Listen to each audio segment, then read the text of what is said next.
Top quality और consistent performance के लिए सिर्फ सिल्वर पंप नाम याद रखना।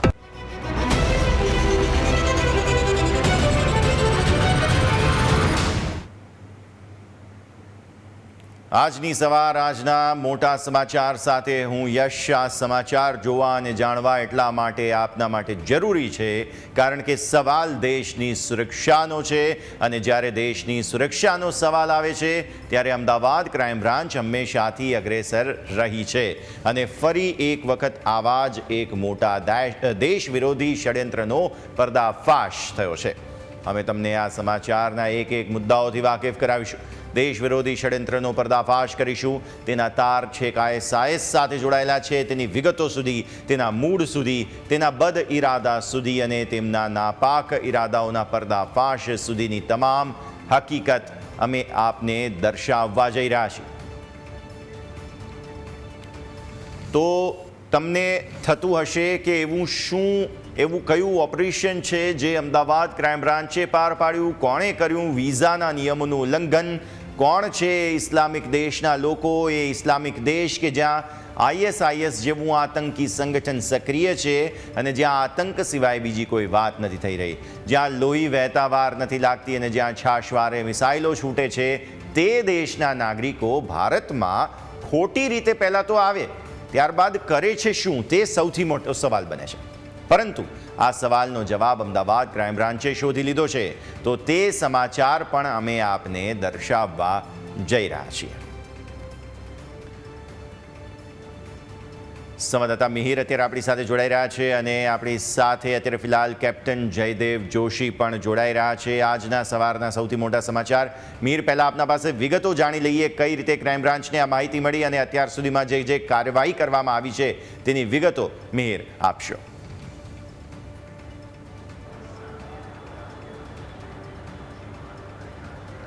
બિલકુલ યશ, જે પ્રમાણે વહેલી સવારથી જ તે ન્યૂઝ કેપિટલની ટીમ દ્વારા જે આ સમાચાર છે જે સામે મૂકવામાં આવ્યા છે અને સાથે જ ક્રાઇમ બ્રાન્ચની એક મોટી સફળતા, એક મોટું ઓપરેશન, પરંતુ શું હતું ઓપરેશન, ક્યાં હતો આ નાગરિક અમદાવાદમાં કઈ જગ્યાએથી અમદાવાદમાં તેની ધરપકડ કરવામાં આવી ક્રાઇમ બ્રાન્ચ દ્વારા, તેની એક ઝલક આપણે બતાવી દઈએ। અત્યારે હાલમાં સૌપ્રથમ હું જે જગ્યાએ ઊભો છું, સૌપ્રથમ આપણે નીચેની બાજુથી આપને આ દ્રશ્યો બતાવ્યા, પરંતુ હવે આપણે બતાવીશ કે જે આ નાગરિક હતો જે પોતે અમદાવાદમાં રહેતો હતો, પરંતુ અમદાવાદમાં જે આ હોટલ છે રીગલ રેસિડેન્સી, તે નાગરિક પોતે સમગ્ર દેશમાં અલગ અલગ મસ્જિદોમાં જઈને પૈસા ઉઘરાવતો હતો।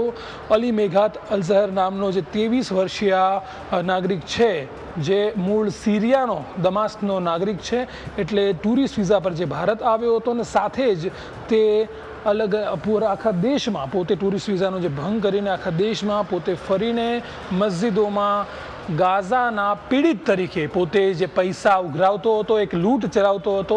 સાથે જ આપને એ વાક્ય પણ સાથે સાથે કહીશ કે જે આ રીગલ રેસિડેન્સીમાં રૂમ નંબર 201માં તે પોતે રોકાયો હતો। ક્રાઇમ બ્રાન્ચની ટીમ દ્વારા તેની ધરપકડ છે અહીંથી કરવામાં આવી। આપને નીચેનો જે માર્ગ બતાવીશ કે ક્યાંથી તે પોતે અહીં આવતો હતો, કારણ કે અહીં એકદમ નજીકમાં સામેના દ્રશ્યો છે, આપ જોઈ શકતા હશો કે રેલવે સ્ટેશન જે અમદાવાદનું જે ગાંધીગ્રામ રેલવે સ્ટેશન છે તે એકદમ નજીકમાં છે, એટલે ક્યાંક એવું પણ આપણે કહી શકીએ કે એવી કોઈ તેની વિચારધારા હશે કે જો અહીંથી તેને કોઈ તકલીફ પડી શકે તો રેલવે સ્ટેશન ખૂબ નજીકમાં છે, કંઈ ભાગવાની વિચારધારા હોય તે પણ અહીં સામે આવી છે, કારણ કે રેલવે સ્ટેશન માત્ર ને માત્ર 100 મીટર દૂર અહીંથી જોવા મળી રહ્યું છે, સામે છે જે 2 મિનિટનો પણ રસ્તો નથી, એટલે ચોક્કસથી ગાઝાના પીડિત તરીકે પોતે હોવાનો ઢોંગ કરીને આ સમગ્ર જે કાર્યવાહી છે તે પોતે અત્યારે હાલમાં પકડવામાં આવી છે।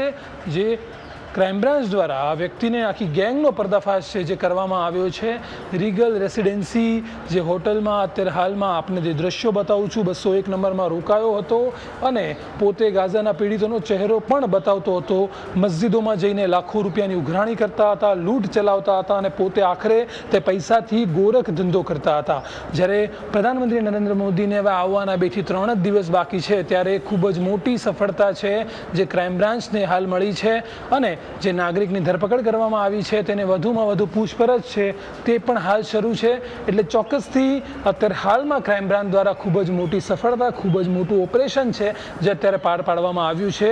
અન્ય જે વ્યક્તિની શોધખોળ હાલ શરૂ છે તેની શોધખોળ આરોપી ક્રાઇમ બ્રાન્ચ દ્વારા હવે પૂર ઝડપે, પૂર જોશમાં અત્યારે કરવામાં આવી છે, જેનાથી જે ગેંગ છે તે આખરે તે કરવા શું માંગતી હતી આગળ અને પોતે કઈ રીતની વિચારધારા ધરાવતી હતી તે સમગ્ર કાર્યવાહીની પૂછપરછમાં આગળ સામે આવી શકે. યશ. બિલકુલ, કેપ્ટન જયદેવ પણ આપણી સાથે છે. આપનું સ્વાગત કેપ્ટન જયદેવ. અને અમદાવાદના એક હોટલના રૂમમાં સિરિયન નાગરિક આવે, IS સુધીના તાર જોડાયેલા હોય અને એવો ઢોંગ કરીને મસ્જિદોમાંથી પૈસા એકત્ર કરવાનું કામ કરવાનું જે આ વિગતો છે તે અમદાવાદ ક્રાઇમ બ્રાન્ચે સફળતાપૂર્વક પ્રાપ્ત કરી અને ઓપરેશન પાર પાડ્યું. કઈ રીતે આ સમગ્ર મુદ્દો સામે આવ્યો છે એ સૌથી મોટો સવાલ. અને જેમ મીર જણાવી રહ્યા હતા કે પ્રધાનમંત્રી બસ થોડા દિવસોમાં હવે જ્યારે અમદાવાદ આવી રહ્યા છે ને એ પહેલાં આટલી મોટી સફળતા ક્રાઇમ બ્રાન્ચને મળે, થોડું સમજવું રહ્યું. ટેકનિકલ પાસાઓ પણ કેપ્ટન જયદેવ આપ સમજાવો.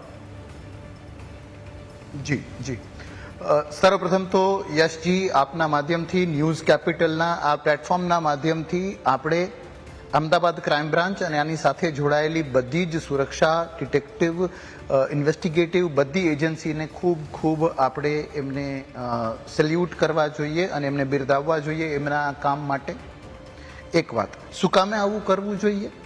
એ કે એવો કોઈ વ્યક્તિ આવીને સબવર્સિવ એક્ટિવિટીઝ કરે, એટલે કે કોઈ પણ ગુનાહિત માનસિકતા સાથે ધાર્મિક લાગણીઓને વધારે ઉત્તેજના આપીને ક્રોસ બોર્ડર ફંડિંગ અને ટ્રાન્ઝેક્શન્સ ઓફ મની, એટલે એક જગ્યાથીનો પૈસો બીજા દેશમાં જવો, બીજા કોઈ હેતુથી જવો, એના માટે ધાર્મિક રીતે ઉન્માદ ઊભો કરવો, આવું કામ કરે તો આ કોઈ પણ સભ્ય, શાંત અને સૌહાર્દપૂર્ણ ભારત આજે પણ એક સેક્યુલર નેશન છે ત્યારે ન થવું જોઈએ. ત્રીજી આપણે વાત કરી પ્રધાનમંત્રીજીના આવવાના આસપાસ, તો યસ, આવા સમયે ધ હાઈએસ્ટ લેવલ ઓફ અલર્ટનેસ રાખવી જોઈએ અને એ રહી છે. એના માટે આ કાબિલે દાદ છે. ટેકનિકાલિટીઝની આપણે વાત કરી કઈ રીતે થતું હોય છે, તો ગુજરાત પોલીસ અથવા કોઈ પણ પોલીસ પોતે પોતાનું ઇન્વેસ્ટિગેશન અને પોતાના ઇન્ફોર્મેશનના સોર્સિસ રાખતું હોય છે. ટેકનિકલ, હ્યુમન ઇન્ટેલિજન્સ અને એ પ્રકારની ઇન્ટેલિજન્સના માધ્યમથી ચોક્કસપણે આ ઇન્ટેલિજન્સ એજન્સીસના રડાર ઉપર વ્યક્તિ આવ્યો હશે.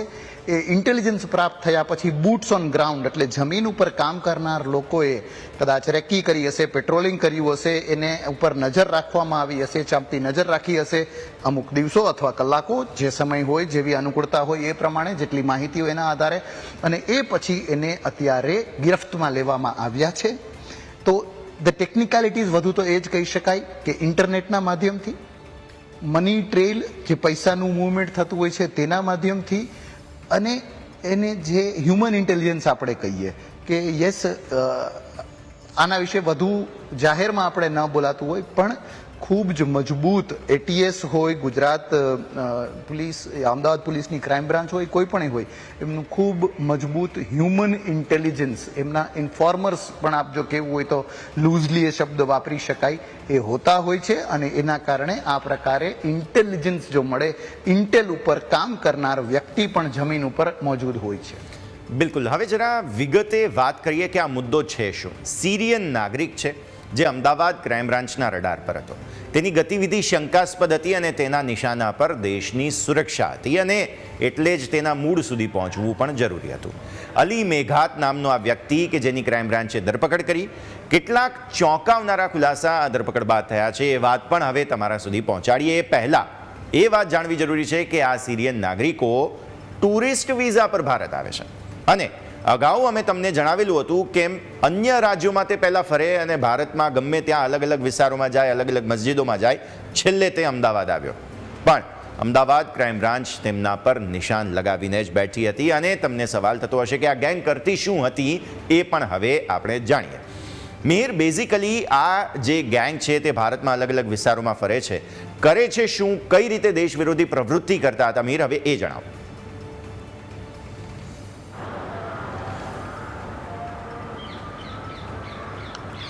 બિલકુલ યશ, જે પ્રમાણે અગાઉ વાત કરવામાં આવી કે જે આ ગેંગ હતી તે ખરેખર કરતી શું હતી, તે લોકો જે પ્રમાણે ટુરિસ્ટ વિઝા સૌપ્રથમ તે લોકોએ લીધા, ત્યારબાદ ભારતમાં વિવિધ દેશોમાં જ્યારે ટુરિસ્ટ વિઝા તમને મળતા હોય છે ત્યારે તમે જે પ્રવાસ કરતા હો છો તે વિઝા પર પ્રવાસ માટે જ્યારે તમે આવતા હો છો ત્યારે તેમાં અમુક નિયમો છે તે કરવામાં આવતા હોય છે. ટુરિસ્ટ વિઝા જ્યારે આપવામાં આવતા હોય છે કે અમુક સમય મર્યાદા હોય છે જે વિઝાની હોય છે, પરંતુ તે સમગ્ર જે નિયમો હતા તેનું ઉલ્લંઘન કરવામાં આવ્યું પહેલી બાબત તે.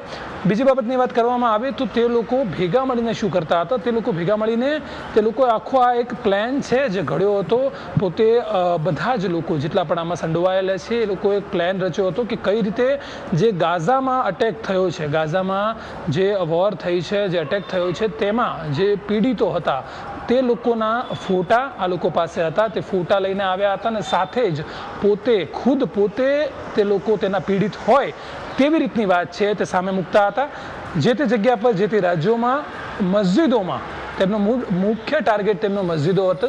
મસ્જિદોમાં જઈને તે લોકો ત્યાં જઈને આવી રીતની બાબત સામે મૂકતા અને પોતે લાગણી વ્યક્ત કરતા હતા કે પોતે તે પીડિત છે, સાથે જ જે લોકો ત્યાં પીડિતો છે જે અહીં નથી આવી શક્યા તે લોકો માટે તેમને પૈસાની જરૂર છે અને મદદ રૂપે આ પૈસા માંગતા અને પોતે આવી રીતનો ખોટો ઢોંગ કરતા હતા.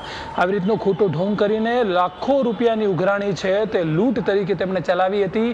વારંવાર અલગ અલગ રાજ્યોમાં જઈને અલગ અલગ રાજ્યોની મસ્જિદોમાં જઈને તેમને ખ્યાલ હતો કે મસ્જિદોમાં જ્યારે પોતે જાય અને ત્યાં જઈને આવી રીતની લાગણી છે જે વ્યક્ત કરે ત્યારે સંવેદનશીલ થઈને સામેવાળા જે વ્યક્તિ છે તે તેમને છે જે પૈસા આપી દે છે અને તેના જ કારણે ક્યાંક ને ક્યાંક લૂંટ ચલાવવામાં આવતી. અને આખરે સવાલ એક તે પણ ઊભો થાય છે કે લૂંટ કરીને તે શું કરતા હતા.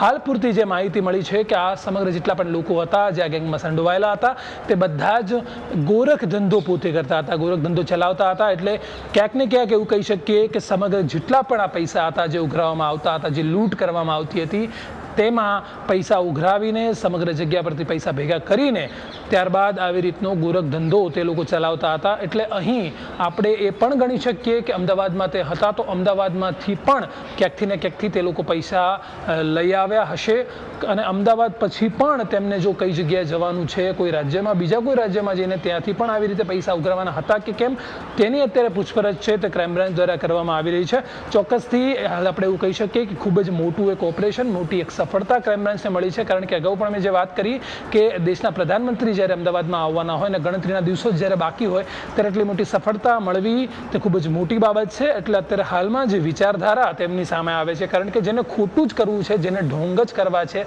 તે સામે દેખાઈ જ આવે છે, તે પછી કઈ હદ સુધી જઈ શકે છે તે વિચારવાની બાબત છે. એટલે ચોક્કસથી અત્યારે જે મુખ્ય મામલો જે હતો કે પૈસા ઉઘરાવીને આવી રીતે ગોરખ ધંધો ચલાવવો અને મુખ્ય ટાર્ગેટ જે મસ્જિદો મુખ્ય ટાર્ગેટ તેમનો જે હતો તે મસ્જિદોમાં જઈને પોતે આ તમામ લોકો જે મેં વાત તમને કરી, જે માહિતી આપી, પરંતુ તેની અગાઉ તે લોકો લેબનાનમાં મળી ચૂક્યા હતા. લેબનાનમાં મળીને આ જેટલા પણ સાગરીતો હતા તેની સાથે આ જે વ્યક્તિની ધરપકડ થઈ, જે ગેંગનો પર્દાફાશ થયો, તે બધા જ મળીને ત્યાંથી આખા પ્લેનની રચના કરીને આવ્યા હતા. પ્લેન તેમના દ્વારા ઘડવામાં આવ્યો હતો કઈ રીતે તે પોતે ભારત જશે, આવી રીતે વિઝા લઈને જશે અને ટુરિસ્ટ વિઝા લઈને ત્યારબાદ આવી રીતે સમગ્ર ભારતમાં ભ્રમણ કરીને પૈસાની ઉઘરાણી કરશે.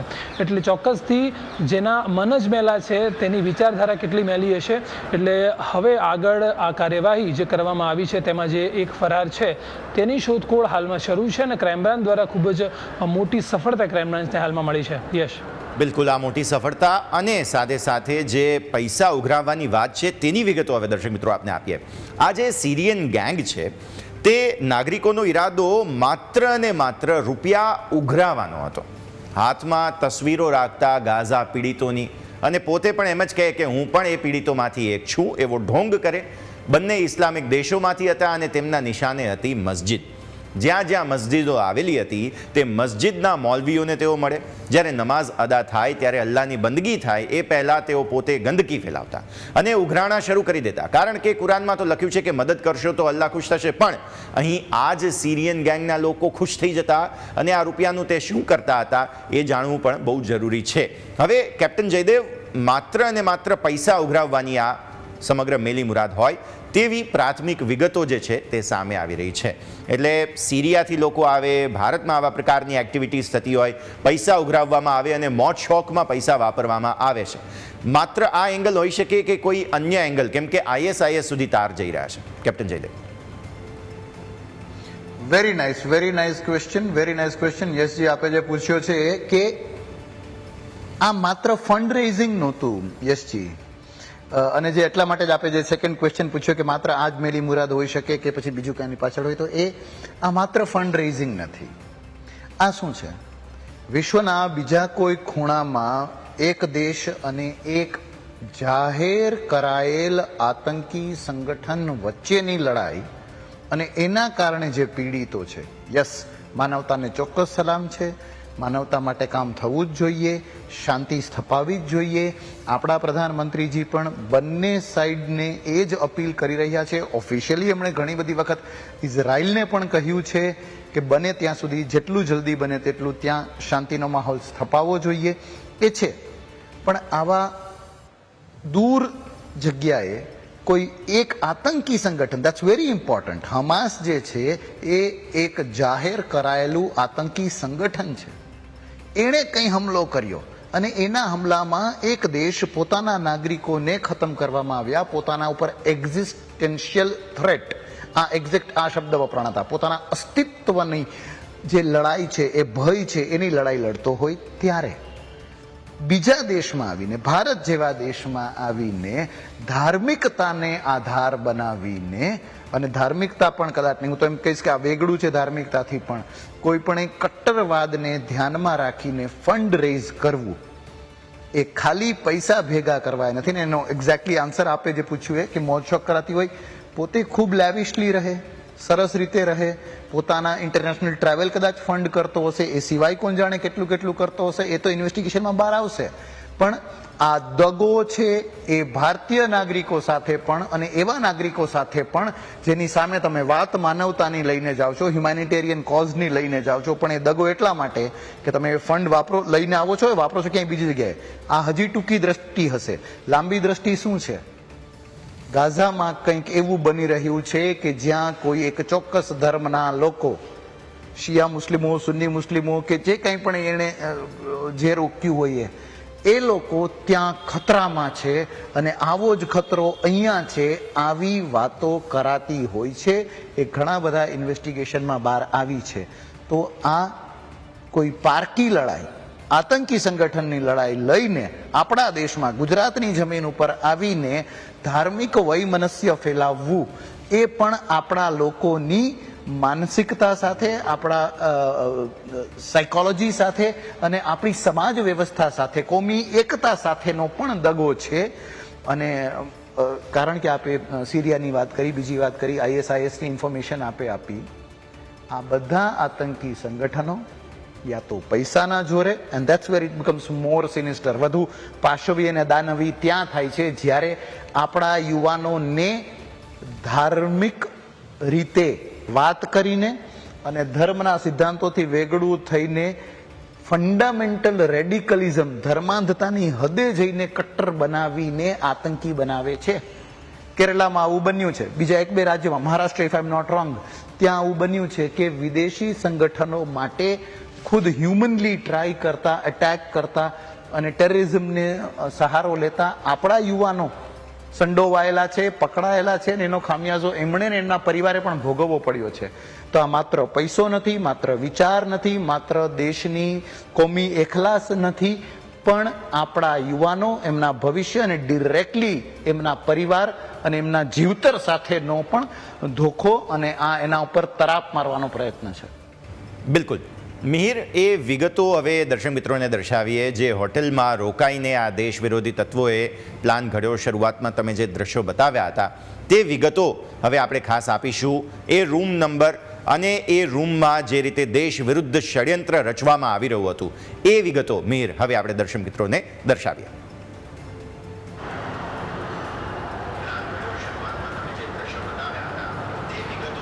બિલકુલ યશ, જે પ્રમાણે આ સમગ્ર કાર્યવાહી કરવામાં આવી છે ને જે જગ્યા પરથી આ જે વ્યક્તિ છે, નાગરિક છે, જેની ધરપકડ કરવામાં આવી છે તે જગ્યા આપને બતાવીશ જ્યાં હાલમાં આપણે ઉપસ્થિત છીએ.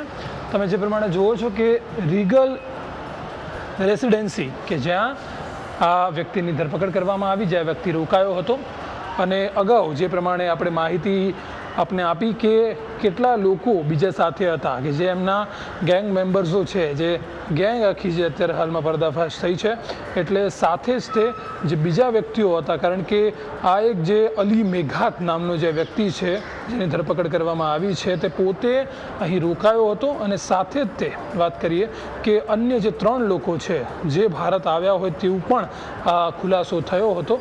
તેમાં જે ઝકારિયા હેથમ અલઝર કરીને જે વ્યક્તિ હતો, જે અન્ય વ્યક્તિ અહમદ ઓહેદ અલહબસ કરીને જે વ્યક્તિ હતો, અને ત્રીજો જે વ્યક્તિ યુસેફ ખાલિદ અલહઝર, આ 3 જે વ્યક્તિ હતા, જેમાં હાલમાં શોધખોળ છે તે યુસેફની ચાલી રહી છે.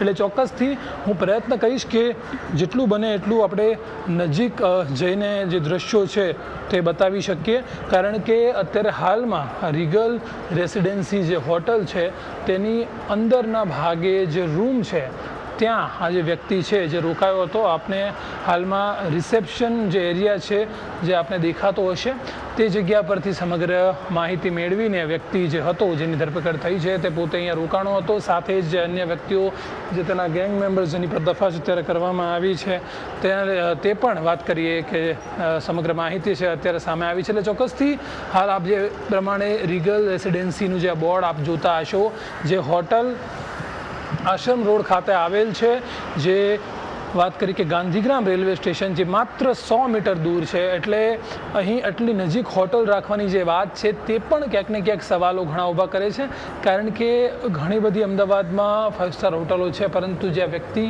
અહીં પોતે લાખો રૂપિયા પોતાની સાથે રાખીને તે પોતે અહીં રોકાણો હતો, એટલે ચોક્કસથી તેના મનમાં કંઈક ને કંઈક એવી બાબત ઊભી હશે કે જેના કારણે આ હોટલની જે પસંદગી કરવામાં આવી તે એક મુખ્ય બાબત છે અત્યારે સામે આવે છે. બિલકુલ. હવે કેપ્ટન જયદેવ આપના પાસે આવીએ, કેમ કે સિરિયાની વાત થઈ રહી છે, સિરિયન નાગરિકોની વાત થઈ રહી છે. આપણે જાણીએ છીએ કે ત્યાં ઈરાન રિજીમનું કનેક્શન છે, જે ઇઝરાયલ માટે પ્રોક્સી વોર આ તે બધી સિચ્યુએશનની તમે શરૂઆતમાં વાત કરી.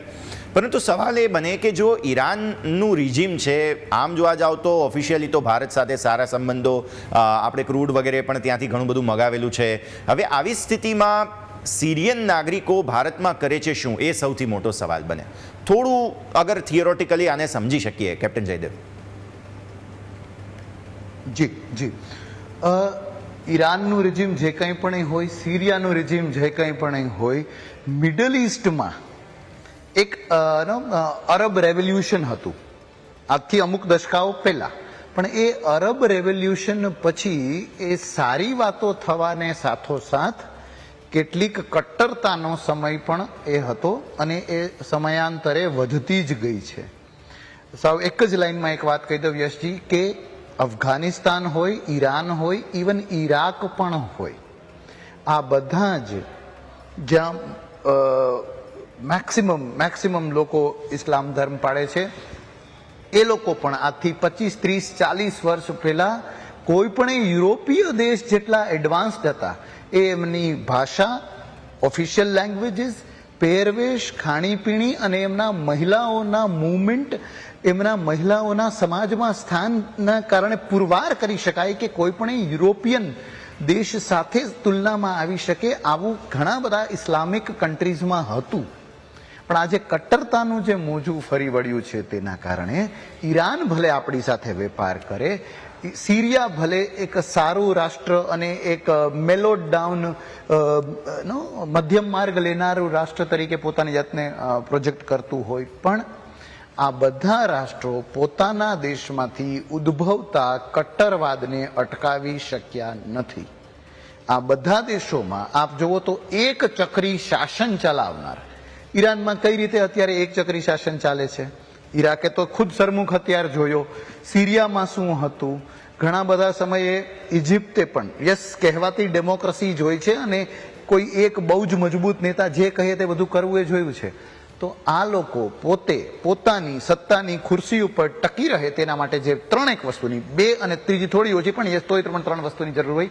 એક પોપ્યુલર લોકલ સપોર્ટ, કે જનમાનસનો જન સમુદાય આમને તમને મોટા ગણે, પોતાના નેતા ગણે અને તમારો ઇસ્તકબાલ કરે એવું. તો આ જે લોકો છે એ પોપ્યુલર સપોર્ટ મેળવવા માટે આ કટ્ટરપંથી લોકો સાથે જે તે નેતાએ જોડાવવું જ પડે છે. એક.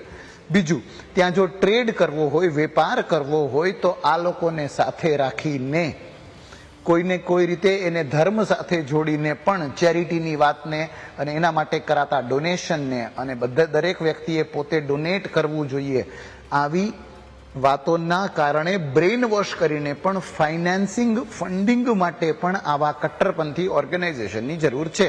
સરળ ભાષામાં સમજીએ તો પાયમાલ થયેલી પાકિસ્તાની સરકારને પણ પોતાનું ISI જે એની ગુપ્તર એજન્સી છે અને લશ્કરે તોયબાને એવા કેટલાય લોકોની જરૂર પડતી હોય છે બહારના દેશથી હથિયારો અને ફંડિંગ લાવવા માટે.